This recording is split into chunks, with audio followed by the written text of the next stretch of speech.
नमस्कार मित्रांनो, श्री स्वामी समर्थ. सर्वप्रथम सर्वांचे आपल्या श्री स्वामी समर्थ चॅनलवरती खूप खूप स्वागत आहे. स्वामी तुमच्या सर्व चांगल्या मनोकामना पूर्ण करो, तुम्हाला सुखात आणि आनंदात ठेवो ही स्वामी चरणी प्रार्थना. मित्रांनो, घरात दररोज जाळा ह्या दोन गोष्टी, आजारपण, कटकट, वास्तुदोष कायमचे निघून जातील. एकदा बघाच काय येते. हो मित्रांनो, घरात कापरचा आणि लवंगचा वापर करून घरातील सगळी नेगेटिव्ह शक्ती किंवा नेगेटिव्ह ऊर्जा, वास्तुदोष किंवा घरात खूप भांडणे होत असतील किंवा कोणी सतत आजारी असेल तर हे पुढील उपाय दररोज नक्की करा. हे जे फायदे खरंच खूप आहेत आणि हे सगळे उपाय स्वतः केलेले आहेत आणि अनुभवले आहेत, म्हणून तुम्हाला आज ते सांगत आहे.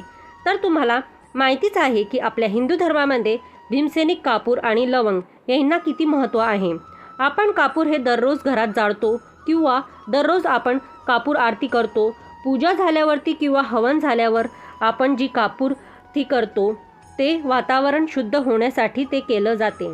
किंवा लवंग ही आपण माता लक्ष्मी किंवा हनुमानजींना अर्पण करतो. म्हणजे तुम्ही विचार करा, ह्या दोन्ही वस्तूंना किती महत्त्व आहे आणि आपण त्या आपल्या पूजेमध्ये वापरतो. तर या दोन्ही वस्तू आपण आता आपल्या घरात वापरायचे आहेत. ते कसे आणि आपण तसं काय करायचं आहे ते आपण आता बघूया. पहिला उपाय म्हणजे दररोज संध्याकाळी दिवा लावून झाल्यावर किंवा सगळी घरातली कामं आटोपल्यावर तुम्हाला एक मातीची पट्टी घ्यायची आहे. त्यात तुम्हाला 2 भीमसेनी कापूर आणि 2 लवंगा टाकायचे आहेत आणि दोन्ही त्या जाळायचे आहेत.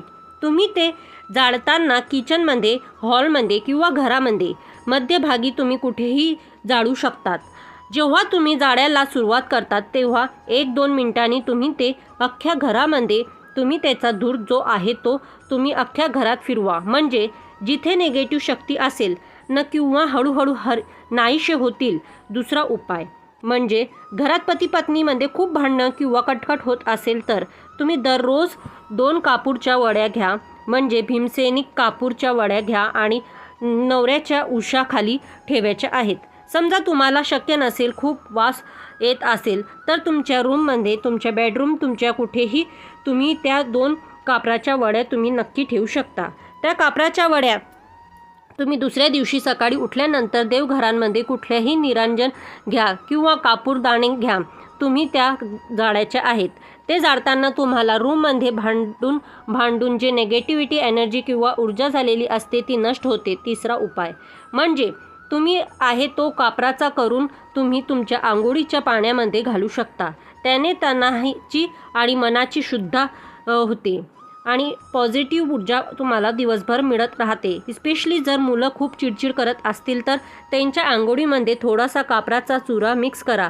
जर तुमच्या घरात आजारी व्यक्ती असेल किंवा खूप हॉस्पिटलचे टेन्शन चालू असेल तर दररोज तुमच्या घरी भीमसेनी कापूर हा जाळला गेलाच पाहिजे.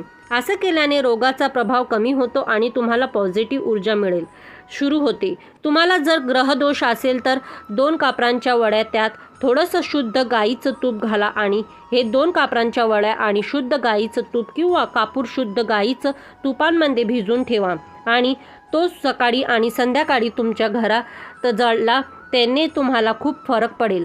तुमच्या टॉयलेट आणि बाथरूममध्ये कापराचा 2 गोळ्या कायम ठेवा. असं म्हणतात की टॉयलेट आणि बाथरूममधूनच खूप निगेटिव्ह एनर्जी येते. त्यामुळे आपल्याकडे बघा, बाथरूम किंवा टॉयलेटचे दरवाजे किंवा डोर आपण सतत उघडे ठेवत नाही. असं कायम आई बाबा आपले म्हणत असतात की दरवाजा लावा, कायम दरवाजा लावा. ते यासाठी ते विरघळल्यानंतर तुम्ही परत या टॅबलेट्स तुम्ही रिप्लेस करू शकत. आणि 2 अख्ख्या लवंगा घ्या. लवंगा अख्ख्या असल्या पाहिजे, जे तुम्ही तुमच्या चांदीच्या किंवा पितळीच्या भांड्यामध्ये प्रत्येक रूममध्ये ठेवा. जसं तुमच्या घरात किचन, बेडरूम, हॉल, दुसरे guest room, bedroom, drawing room ह्या सगळ्या बेडरूममध्ये 2 लवंगा आणि 2 भीमसेन नकारात्मकता संपेल आणि खूप तुम्हाला पॉझिटिव्ह वाईज घरी येतील. आणि तेही त्याला तर आहेत पण आपल्या घरासाठी पण आहेत. वास्तुदोष हे त्यांनी निघून जातात. फक्त तो कापूर भीमसेनी असावा एवढं नक्की लक्षात ठेवा. मग त्याचे तुम्हाला फायदे आणि लाभ नक्कीच होईल. तर मित्रांनो, तुम्हाला ही माहिती कशी वाटली? जर ही माहिती आवडली असेल तर आमच्या व्हिडिओला लाईक करा आणि तुमच्या मित्रपरिवारांमध्ये शेअर करा, जेणेकरून आमचे नवनवीन व्हिडिओ तुम्हाला ऐकायला मिळतील. त्यामुळे आमचं प्रोत्साहन वाढेल आणि आम्ही तुमच्यासाठी असे व्हिडिओ आणत जाऊ. आणि हो मित्रांनो, तुम्ही जर चॅनलवरती नवीन असाल आणि चॅनलला सबस्क्राईब नसेल करेल तर प्लीज चॅनलला सबस्क्राईब करा. त्यामुळे तुम्हाला आमचे नवनवीन व्हिडिओ ऐकायला मिळतील. तर मित्रांनो, व्हिडिओ शेवटपर्यंत ऐकल्याबद्दल खूप खूप धन्यवाद. श्री स्वामी समर्थ.